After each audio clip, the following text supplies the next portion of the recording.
ACT ప్రేక్షకులందరికీ కూడా నమస్కారం అండి. నా పేరు డాక్టర్ సూర్యదేవర కేశవరావు బాబు. నేను డయాబెటాలజిస్ట్ని. ఎక్కువగా షుగర్ వ్యాధిగ్రస్తులందరినీ చూస్తూ ఉంటాను. ఇదివరకు ఐఎంఏకి Vijayawada Indian medical association doctors అసోసియేషన్కి ప్రెసిడెంట్గా కూడా చేసి ఉన్నాను నేను.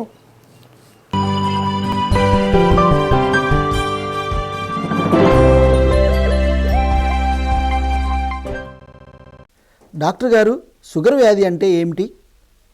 చాలామంది షుగర్ వ్యాధి అంటే ఏంటి అని ప్రశ్న వస్తుంది. షుగర్ వ్యాధి అంటే ఏంటంటే మన యొక్క శరీరము కణాలకి కావలసిన శక్తిని ఉపయోగించుకోలేకపోవటం. అంటే ఉదాహరణకి సముద్రం ఉంటుంది, సముద్రం అంతా నీళ్లు ఉంటాయి కానీ తాగటానికి మంచినీళ్ళు ఉండవు. అట్లాగే షుగర్ వ్యాధుల గ్రస్తుల్లో ఏమవుతుందంటే బ్లడ్లో బోల్డంత షుగర్ ఉంటుంది కానీ కణాలు ఆ షుగర్ని ఉపయోగించుకుని శక్తిలాగా మార్చుకోలేవన్నమాట.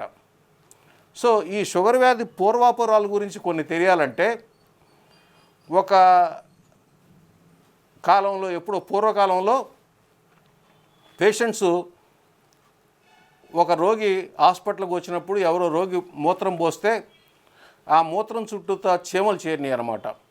అప్పుడు శాస్త్రజ్ఞులకి అనుమానం వచ్చింది, ఏమిటి ఇక్కడ చీమలు చేరుతున్నాయి అని చెప్పి ఆలోచించి దానిని పరీక్షిస్తే వాళ్ళకి అర్థమైంది ఏంటంటే అప్పుడు ఓహో ఈ మూత్రంలో షుగర్ వెళుతుంది అని చెప్పి తెలుసుకున్నారనమాట.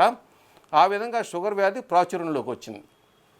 డాక్టర్ గారు, షుగర్ వ్యాధి రావడానికి గల కారణాలు ఏమిటి? షుగర్ వ్యాధి రావడానికి కారణాలు మెయిన్గా జెనెటిక్ కారణాలు ఉంటాయండి. అంటే ఏంటంటే మన ఫ్యామిలీ హిస్టరీ ఉంటుంది. మీ ఫ్యామిలీ హిస్టరీ అంటే చాలామంది ఓన్లీ తల్లిదండ్రులే తీసుకుంటారు.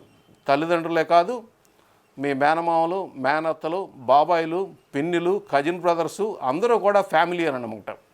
ఇంకో అపోహ ఏంటంటే చాలామంది, ఏమండి నా భార్యకు ఉందండి షుగరు, నాకు వస్తుందా, లేకపోతే నా భర్తకు షుగర్ ఉందండి నాకు వస్తుందా అని అడుగుతారండి. అట్లా వచ్చే అవకాశం మాత్రం ఏమీ లేదు.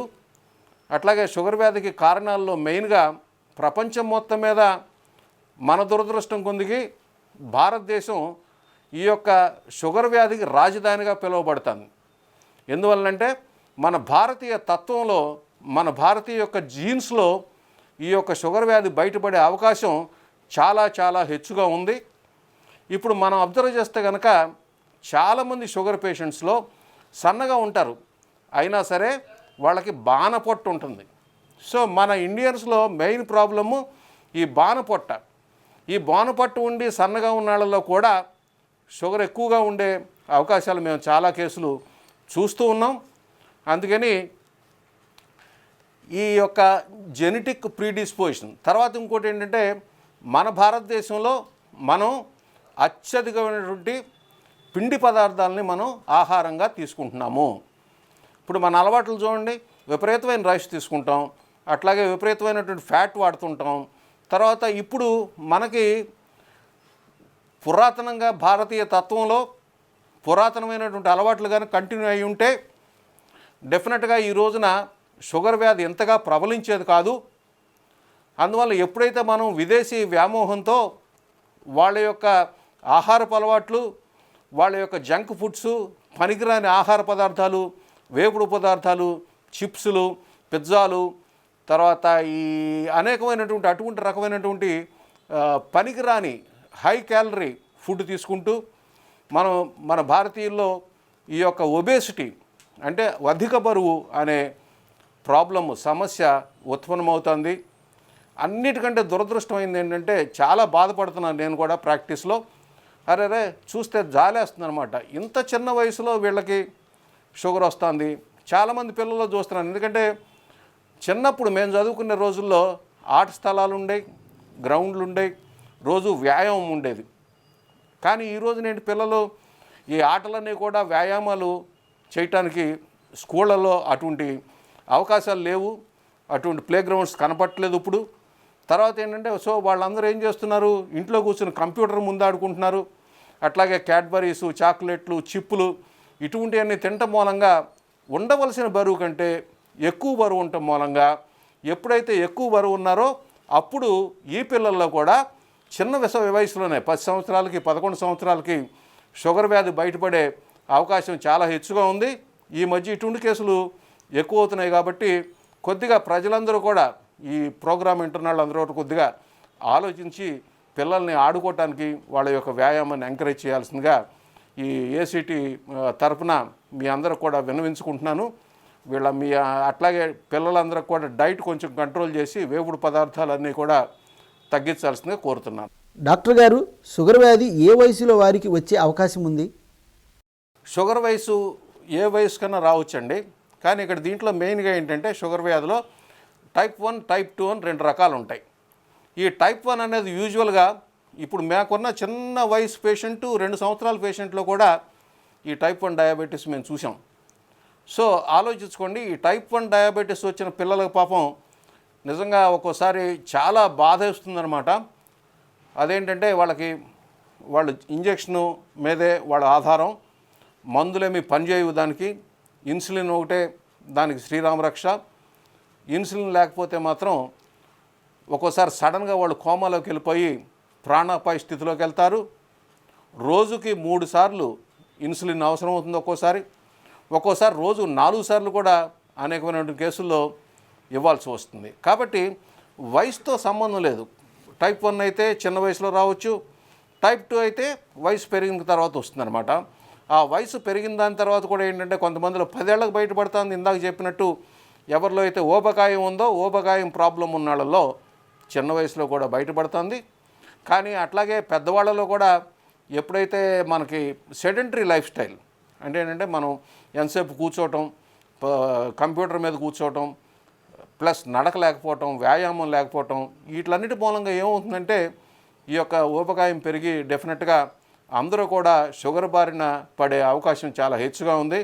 దురదృష్టం ఏంటంటే ఇవాళ మన దేశంలో ప్రతి 10 మందిలో పెద్దవాళ్ళల్లో సుమారుగా 6 షుగర్ వ్యాధితో ఎఫెక్ట్ అవుతున్నారంటే అది ఎంత తీవ్రంగా వ్యాపించిందో, ఎంత తీవ్రంగా ప్రజలను బాధ పెడుతుందో మనందరికీ అర్థమవుతుందన్నమాట. డాక్టర్ గారు, షుగర్ వ్యాధి వచ్చిన వారిలో వ్యాధి ప్రభావం ఎలా ఉంటుంది? షుగర్ వ్యాధి వచ్చిన తర్వాత అందరూ తెలుసుకోవాల్సింది ఏంటంటే షుగర్ వ్యాధి అనేది కేవలం బ్లడ్లో షుగర్ ఎక్కువ అవటం కాదు. దాని మూలంగా ఉత్పన్నమయ్యే సమస్యలు ఏమేంటి అనేవి ప్రతి వాళ్ళు కూడా తెలుసుకోవాలి. చాలామందిలో షుగర్ పేషెంట్స్లో మేము గమనించింది ఏంటంటే కళ్ళు, చూపు ఎఫెక్ట్ అవుతుంది. ఏమండి, ఒక చిన్న వయసులో కానీ షుగర్ అశ్రద్ధ చేయటం మూలంగా ఈ చూపు కోల్పోయి ఒకవేళ అంధత్వం కనుక వస్తే నిజంగా ఎంత బాధాకరమైనటువంటి విషయమో ప్రజలందరూ ఆలోచించాలి. దీనికి మార్గం ఉంది. ఏంటంటే షుగర్ని అదుపులో పెట్టుకోవటం, మొట్టమొదటిగా తెలుసుకోవటం, అదుపులో పెట్టుకోవటం అన్నమాట. తర్వాత చాలామంది పేషెంట్లో షుగర్కి కాళ్ళ నరాలు ఎఫెక్ట్ అవుతాయి. ఆ కాళ్ళ నరాలు ఎఫెక్ట్ మూలంగా ఏమవుతుందంటే కాళ్ళు తిమ్మిర్లు వస్తాయి, మంటలు వస్తాయి, నొప్పులు వస్తాయి.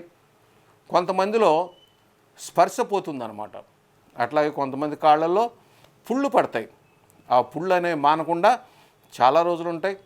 ఒక్కొక్కసారి కాళ్ళకి ఆ పుళ్ళు ఇన్ఫెక్షన్ అయ్యి ఆ ఇన్ఫెక్షన్ కాలు మీదకు పాకినప్పుడు దురదృష్టం కొద్దీ కాళ్ళు తీసేయాల్సిన అవసరం కూడా కనపడుతూ ఉంటుంది.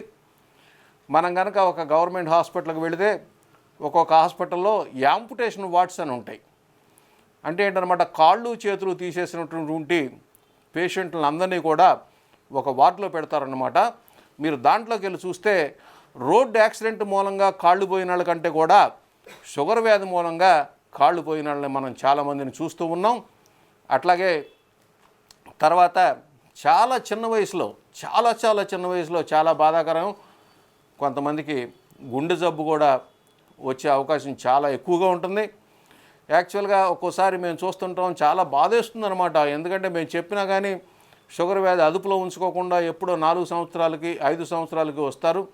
మొన్న ఈ మధ్య ఒక పేషెంట్ చూశాను, రావటం ఆటోలో తీసుకొచ్చారు. 40 years ఓల్డ్, అతని మీద కుటుంబం ఆధారపడి ఉంది. కానీ అతను కుటుంబం లెక్క చేయకుండా షుగర్ని అశ్రద్ధ చేయటం మూలంగా ఏమైందంటే సడన్గా మరణించాడు పాపం. నిజంగా అతను జాగ్రత్త తీసుకుని కుటుంబం గురించి ఒక క్షణం కనుక ఆలోచిస్తే డెఫినెట్గా అతను తన షుగర్ని అదుపులో చూసుకుని డాక్టర్ దగ్గరికి వెళ్ళేవాడు. అట్లాగే కొంతమంది పేషెంట్లకి కిడ్నీ ఎఫెక్ట్ అవుతుంది. కానీ ఇంకో దరిద్రం ఏంటంటే ఏది రాకూడదంటే చిన్న వయసులోనే పక్షవాతం వస్తే ఎంత దురదృష్టమో చూడండి. ఇవాళ రోజున ఉమ్మడి కుటుంబాలు ఉన్న రోజుల్లో అయితే ఒకళ్ళు కాకపోతే ఒకళ్ళు చూసేవారండి. ఇవాళ నిజంగా పక్షవాతంతో ఒకళ్ళు మంచం మీద పడితే అంతకంటే దురదృష్టకరమైనటువంటి సంఘటన ఇంకేమైనా ఉంటుందో చెప్పండి. కాబట్టి షుగర్ వ్యాధి అనేది కేవలం చాలామంది అనుకుంటారు ఓహో నా షుగర్ కంట్రోల్లో ఉందని. కాదండి, షుగర్ కంట్రోల్లో ఉండటం అంటే ఒకటి మన హార్ట్ బాగుండాలి, మన బ్రెయిన్ బాగుండాలి, మన కాళ్ళల్లో రక్త ప్రసారం సరిగ్గా జరగాలి, కాళ్ళ నరాలు దెబ్బతినకూడదు, మన మూత్రపిండం ఎఫెక్ట్ అవ్వకుండా ఉండాలి, తర్వాత మన బ్లడ్లో కొవ్వు శాతం వితిన్ నార్మల్ లిమిట్స్లో ఉండాలి, మన బీపీ కంట్రోల్లో ఉండాలి, యూరిన్లో ఆల్బమిన్ ఉండకూడదు, యూరిన్లో మైక్రో ఆల్బమిన్ ఉండకూడదు. ఇన్ని ఉంటేనే షుగర్ వ్యాధి అండి. కానీ అన్ఫార్చునేట్లీ ఏంటంటే చాలామంది ఓన్లీ పొద్దున్నే ఒకసారి షుగర్ చూసి తర్వాత ఒకరు షుగర్ చూసి నాది కంట్రోల్లో ఉందనే అపోహ నుంచి దయచేసి అందరూ బయటికి రావాలి. డాక్టర్ గారు, షుగర్ వ్యాధిగ్రస్తులు ప్రతిరోజు మందులు వాడవలసిందేనా? ఏమైనా ప్రత్యామ్నాయాలు ఉన్నాయా? ఏమండి, షుగర్ వ్యాధికి నేను మా పేషెంట్లందరూ చెప్తాను, షుగర్ వ్యాధికి మంచి డాక్టర్ ఎవరయ్యా అని అడుగుతారు. ఎవరయ్యా మంచి డాక్టర్ అంటే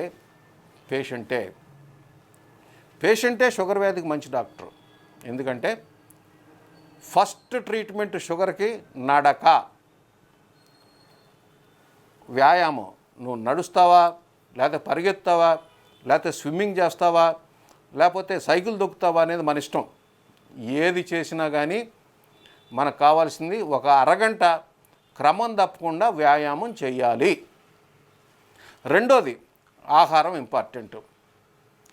ఒక కామన్ సూక్తి ఉంది ఏంటంటే షుగర్ వ్యాధిగ్రస్తులకి విందు ఉండకూడదు, వాళ్ళు పస్తు ఉండకూడదు. విందు చేయకూడదు, పస్తు చేయకూడదు. అంటే ఏంటనమాట, షుగర్ వ్యాధిగ్రస్తులు ఎక్కువసేపు పొట్టని ఖాళీగా ఉంచకూడదు, అట్లా అని చెప్పి ఒకేసారి ఎక్కువ లోడ్ వేయకూడదు. సో అంచెలంచెల ఆహారం తీసుకోవడం చాలా అవసరం. అట్లాగే ఒక పద్ధతి ప్రకారం, ఒక టైం ప్రకారం ఆహారం తీసుకోవాలి షుగర్ పేషెంట్స్. తర్వాత పిండి పదార్థాలు తగ్గించుకోవాలి, అధికమైనటువంటి కొవ్వు పదార్థాలు తగ్గించుకోవాలి. ఈ జాగ్రత్తతో ఆహారం తీసుకోవాలి. దాని తర్వాత డాక్టర్ గారు చెప్పినట్టు రెగ్యులర్గా మందులు వాడాలి. మన అదృష్టం కొంది ఏంటంటే ఇప్పుడు ఈ షుగర్ వ్యాధిని మనం ట్రీట్ చేయడానికి మా అమ్ముల పొదిలో అనేకమైనటువంటి అస్త్రశస్త్రాలు కొత్త ఎన్నో కూడా చేరున్నాయి. కాబట్టి ఇదివరకటి మీద ఇప్పుడు మాకు షుగర్ వ్యాధిని అదుపులో తేటానికి ఎన్నెన్నో కొత్త రకాల మందులన్నీ కూడా అనేకం వచ్చి ఉన్నాయి మార్కెట్లో. మేము అనేక మంది పేషెంట్స్ వాడుతున్నాం. చాలామంది పేషెంట్స్కి ఇన్సులిన్ తీసుకోవాల్సిన అవసరం కూడా రాకుండా కొత్త మందులు వచ్చినాయి. అంటే ఆ మందులు పనిచేస్తాం మూలంగా ఇన్సులిన్ చాలా కాలం మనం ఇవ్వకుండా ఆపగలిగే కేసులు కూడా ఉన్నాయి. అట్లాగే ఈ అచిర కాలంలో, రాబోయే కాలంలో భగవంతుడి దయ వలన ఈ టైప్ 1 పేషెంట్ చిన్నపిల్లలకు గనక ఇప్పుడు ఐలెట్ సెల్ ట్రాన్స్ప్లాంటేషన్ అని ఒకటి జరుగుతుంది. అది సక్సెస్ఫుల్ రిజల్ట్స్ మొదలెట్టారు. మన ఇక్కడ హైదరాబాద్లో కూడా మొదలెట్టున్నారు. అది కనుక సక్సెస్ఫుల్ రిజల్ట్స్ వస్తే కనుక, అది కనుక సక్సెస్ అవుతూ ఉంటే, కానీ ఒక్కటే నేను చెప్పదలుచుకుంది, ఆ ప్రొసీజరు ఏ రోజునైతే ఒక మధ్య తరగతి వాడికి, ఒక పేదవాడికి అందుబాటులోకి వస్తుందో, ఏ రోజైతే వాళ్ళందరూ చేయించుకోగలరో అప్పుడే ఆ ప్రొసీజర్ గొప్పదని నేను చెప్తాను. కానీ వాళ్ళ రోజున ఆ ప్రొసీజర్ ఉంది. అది భగవంతుడి దయ వల్ల మనందరికీ అందుబాటులో వస్తే కనుక చిన్నపిల్లలు వాళ్ళ యొక్క జీవితాన్ని తిరిగి వాళ్ళు పొందగలిగే అవకాశం ఉంటుంది. ఎందుకంటే రోజు ఇంజెక్షన్ చేయించుకుంటా పాపం, రోజు రిస్ట్రిక్షన్స్ తోటి వాళ్ళు డయాబెటీస్ తోటి అడ్జస్ట్ అవుతున్నారు. చాలామంది అడ్జస్ట్ అవ్వటానికి ప్రయత్నం చేస్తూ ఉంటారు. కానీ వాళ్ళందరూ కూడా ఇది కనుక వస్తే కనుక చక్కటి అవకాశం అవుతుంది. భగవంతుడు అవకాశాన్ని తొందరలోనే అందరికీ అందించాలని మనస్ఫూర్తిగా నేను కోరుకుంటున్నాను. డాక్టర్ గారు, షుగర్ వ్యాధిగ్రస్తులకు గాయాలు అవుతుంటాయి కదా, అందుకు ఎటువంటి చికిత్స విధానం ఉంది? షుగర్ వ్యాధి మందులు ఇనీషియల్గా ప్రీ డయాబెటిస్ స్టేజ్ అంటాం. అంటే ఏంటంటే షుగర్ వచ్చే ముందు స్టేజ్ అనమాట. దాన్ని మనం ఎట్లా టెస్ట్ చేస్తామంటే, మీ వంశంలో కనుక, ఇక్కడ ఉన్న ప్రేక్షకులందరూ కూడా టెస్ట్ చేయించుకోవాలని కోరుకుంటున్నాను. ఎట్లా అంటే, ఒకవేళ మీ వంశంలో ఎవరికన్నా షుగర్ వ్యాధి కనుక ఉంటే, మీరు కనుక 40 సంవత్సరాలు వయసు దాటిన వాళ్ళు అయితే మాత్రం ప్రతి సంవత్సరానికి ఒకసారి షుగర్ టెస్ట్ చేయించుకోండి. ఆ షుగర్ టెస్ట్ కూడా మామూలు షుగర్ టెస్ట్ కాకుండా గ్లూకోజ్ టాలరెన్స్ టెస్ట్ అని ఒకటి చేస్తాము. ఆ టెస్ట్ చేయించుకోవటం మూలంగా మనకు షుగర్ రాబోతుందా, వచ్చిందా అనేది క్లియర్గా తెలిసి ప్రీ డయాబెటిస్ స్టేజ్ అంటే ఏమిటో అర్థమవుతుంది.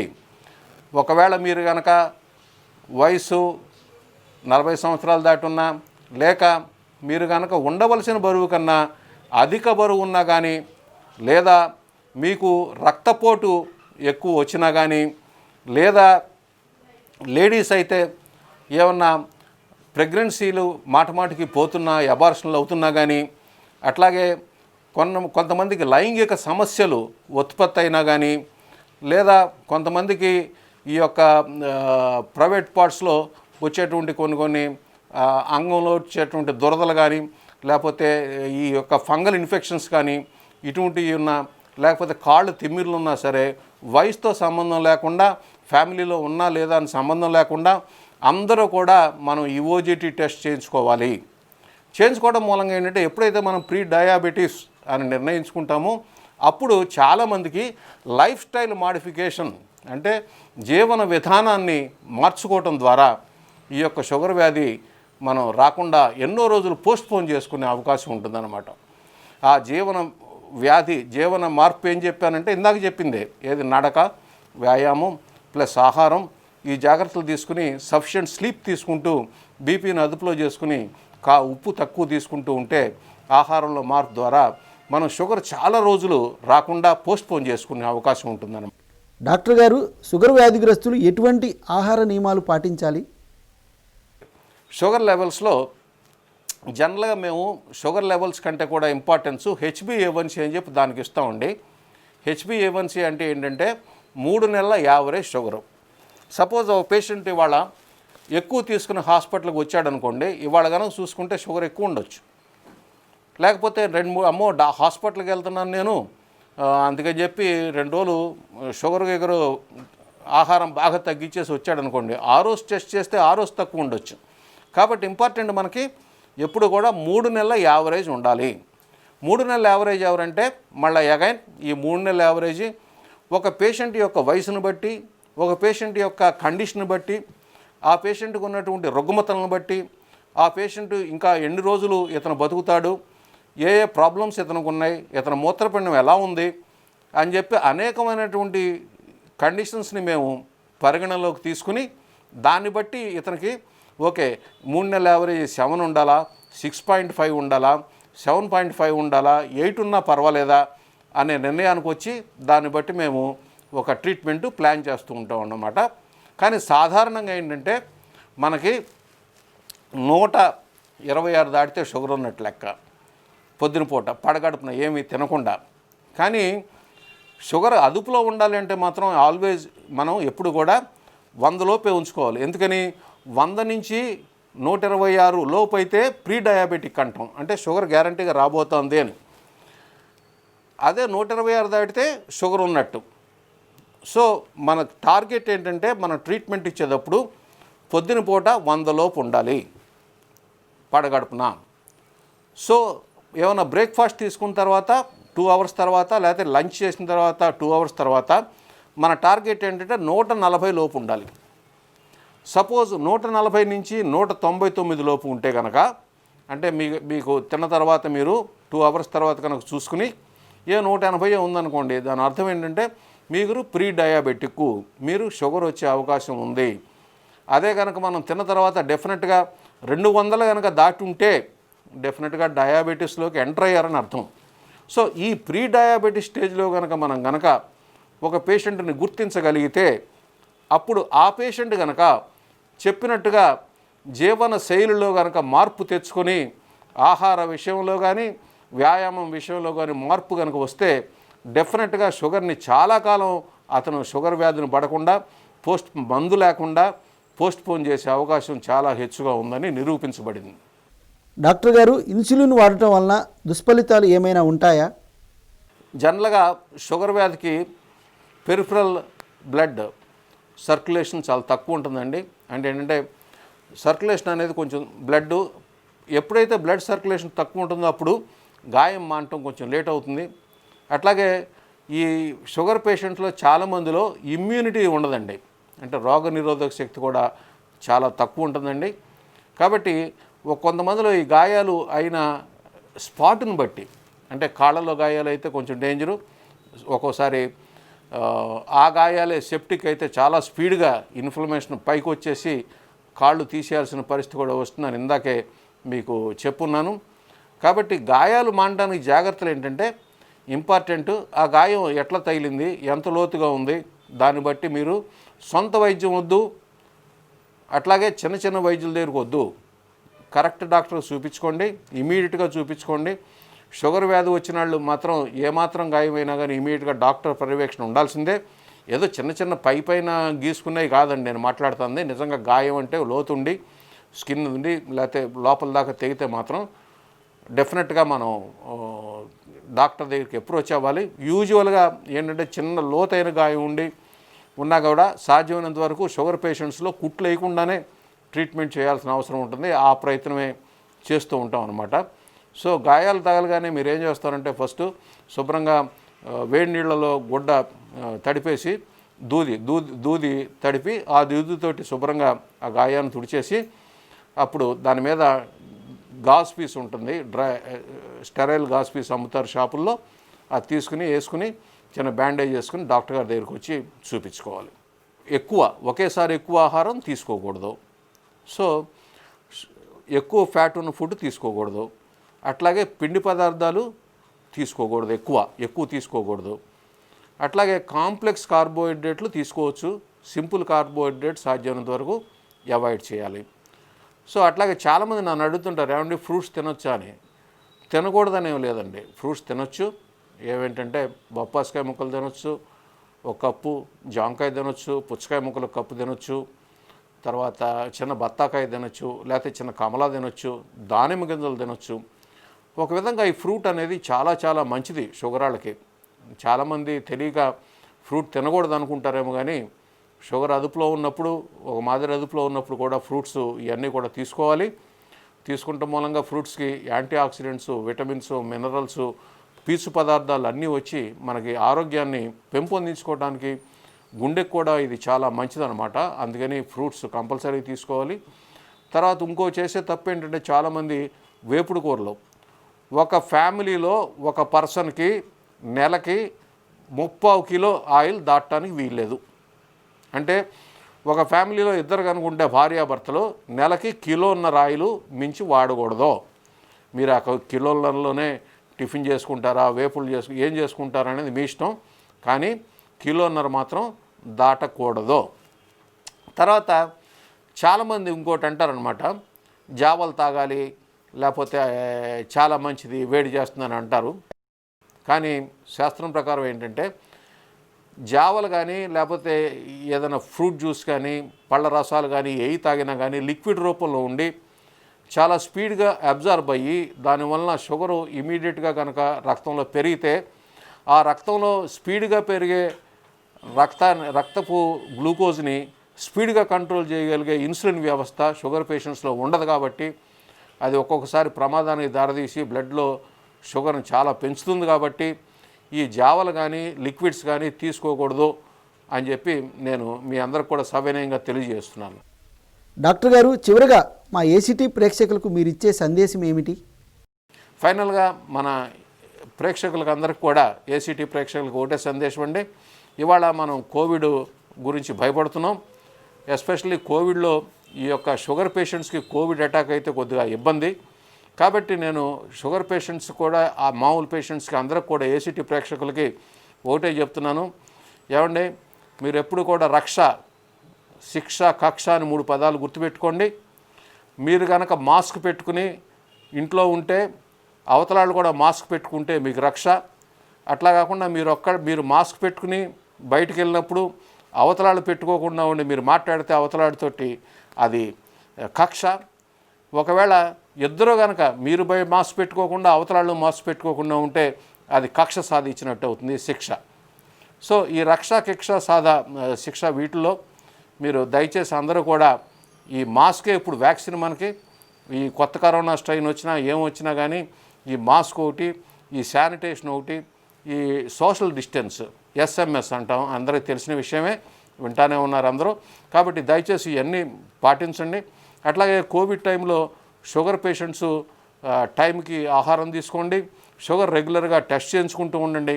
అట్లాగే బీపీ ఉన్నవాళ్ళు బీపీని కంట్రోల్లో ఉండేటట్టు చూసుకోండి. ఎందుకంటే షుగర్ అదుపులో లేకపోయినా షుగర్లో ఆల్రెడీ మనకి రోగ నిరోధక వ్యవస్థ దెబ్బతిని ఉంటుంది. దానివల్ల ఏంటంటే షుగర్ వ్యాధిలో కనుక మనకి కోవిడ్ వస్తే అటాక్ చేస్తే చాలా తీవ్రమైనటువంటి పరిణామాలు వచ్చే అవకాశం ఉంది. అందుకనే మనం ఎప్పుడు కూడా షుగర్ పేషెంట్స్ షుగర్ని కంట్రోల్లో ఉంచుకోవాలి. సో ఫైనల్గా చెప్పేది ఏంటంటే రోజు అరగంట నడవండి, వ్యాయామం చేయండి. మీరు నడుస్తారా, సైకిల్ దొక్కుతారా, లేకపోతే జాగింగ్ చేస్తారా అనేది, స్విమ్మింగ్ చేస్తారా అనేది మీ యొక్క అభిరుచిని బట్టి అది మాత్రం మన దినచర్యలో భాగంగా చేసుకోవాలి. అట్లాగే ఆహార మార్పులు మనం చేసుకోవాలి. అట్లాగే మీరు అందరూ కూడా దయచేసి మీ యొక్క బరువుని ఎక్కువ పెరగకుండా చూసుకోవాలి. అట్లాగే ఈ యొక్క దురలవాట్లన్నీ కూడా మాని చక్కటి జీవితాన్ని ఈ రాబోయే సంవత్సరాల్లో గడుపుతూ షుగర్ వ్యాధి వాళ్ళు కూడా ఈ అలవాట్లన్నీ చేసుకుంటే షుగర్ వ్యాధి లేని వాళ్ళతో సమానంగా జీవన పరిణామం ఉంటుంది. అట్లాగే ఎంతోమంది షుగర్ వ్యాధితోటి చక్కగా జీవించి 85 ఏళ్ళు 90 ఏళ్ళు బతికిన వాళ్ళు కూడా ఉన్నారు వితౌట్ కాంప్లికేషన్స్. ఎందుకంటే వాళ్ళు చేసిందల్లా ఏం లేదు, చక్కగా షుగర్ని అదుపులో ఉంచుకున్నారు, డాక్టర్ గారు చెప్పినట్టు ఆహారం తీసుకుంటూ ఉన్నారు, చక్కగా రెగ్యులర్గా బ్లడ్ టెస్టులు చేయించుకుని రెగ్యులర్గా మందులు వేసుకుంటున్నారు. కాబట్టి మీరు అందరూ కూడా ఇవన్నీ కూడా ఫాలో అవుతారని ఆశిస్తూ నూతన సంవత్సర శుభాకాంక్షలు తెలుపుతూ ఈ యొక్క అవకాశాన్ని నాకు ఇచ్చినందుకు ఏసీటీ న్యూస్ వారికి ధన్యవాదాలు తెలుపుకుంటూ మీ డాక్టర్, మీ వైద్యుడు డాక్టర్ కేశవరావు బాబు గారు, థ్యాంక్స్ వెరీ మచ్. నమస్కారం, బాయ్.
డాక్టర్ గారు, ఇన్సులిన్ వాడటం వలన దుష్ఫలితాలు ఏమైనా ఉంటాయా?